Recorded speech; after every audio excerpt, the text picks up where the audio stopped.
आज की मेरी फ़नी स्पीच का उन्वान है हिला के रख दिया। कल रात डेंगी ने मुझे काटा, ये उसका जुनून था। मैंने खुजली की, इसमें मेरा सुकून था।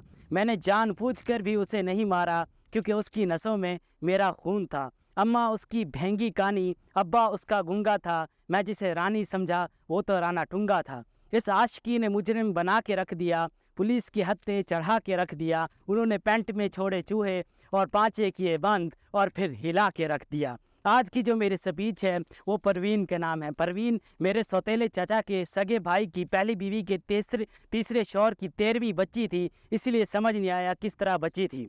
ये है उन दिनों की बात जब हम थे उन पे नज़रें जमाए, दांतों में उंगली दबाए, आंखों पे चश्मा सजाए, और वो जो ब्यूटेक में आए तो हाय हाय हाय। मैंने उनको देखा, उन्होंने दूसरी तरफ देखा। मैं मुस्कराया, उन्होंने मुंह बनाया। लेकिन जब वो खिलखिलाया तो टिक टिक का पान मसाला हम दोनों ने खाया, बड़ा मज़ा आया। फिर उसके हुस्न ने मारा गोला, लड़की थी या गौर कोला, है मेरे मौला है मेरे मौला। जुल्फ़े उसकी गीली गीली, चाल थी उसकी ढीली ढीली। मेरे ख्याल में उसके पास पेचकस नहीं था। पेचकस ढूंढते ढूंढते उसने छनकाई प्यार की छन माहिया, लट्ठे दी चादर उठते सलेटी रंग माहिया। बस यही अदा मेरे दिल में कुछ इस तरह से बस गई जैसे छोटे से रक्शे में आबदा परवीन फंस गई। फिर इतवार की रात हुई, हमारी पहली मुलाकात हुई। दोनों एक दूसरे के इतना करीब आते हैं जैसे आटे को देख के गरीब आते हैं। वो आगे बढ़ी, मैंने आयतुल कुर्सी पढ़ी। उसकी बहती नाक को देख के ऐसे लगा जैसे पिघली हुई कुल्फ़ी हो। उसकी सुर्ख आंखों में मैं डूब कर हो गया बेगाना। वो तो बाद में पता चला पगली चर्स पीती थी रोज़ाना। मैं बोला मेरी जुल्फ़ों को नरमी से छू लो, वरना पापी चूलो पापी चूलो। वो बोली नीला पीला रंग न कर, पप्पू यार तंग न कर। उसको मनाने के लिए मैं छत पे लेके गया रियो बिस्किट। वो बोली प्यार मोहब्बत से भी ऊपर, पीक फरीन सुपर। अब ना वो इनकार करती है ना ही इकरार करती है, मेरे ही सपनों में आके फारूक से प्यार करती है।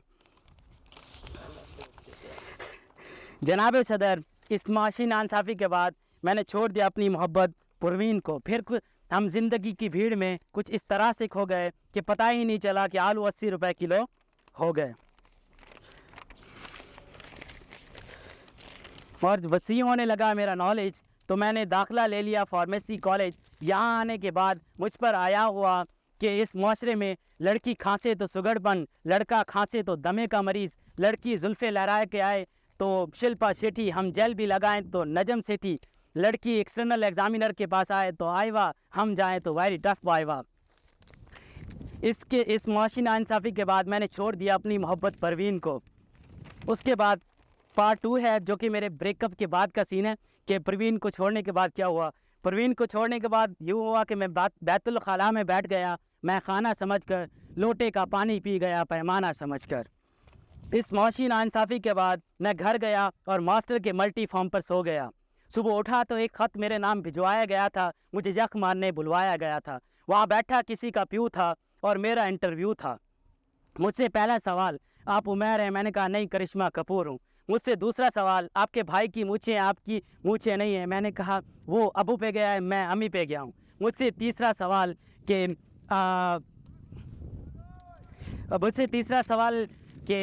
आप न्यूज़ चैनल देख के क्यों घबराते हैं? मैंने कहा मैं न्यूज़ चैनल देख के इसलिए घबराता हूँ क्योंकि एक्सप्रेस न्यूज़ वाले कहते हैं जो सब छुपाते हैं वो हम दिखाते हैं।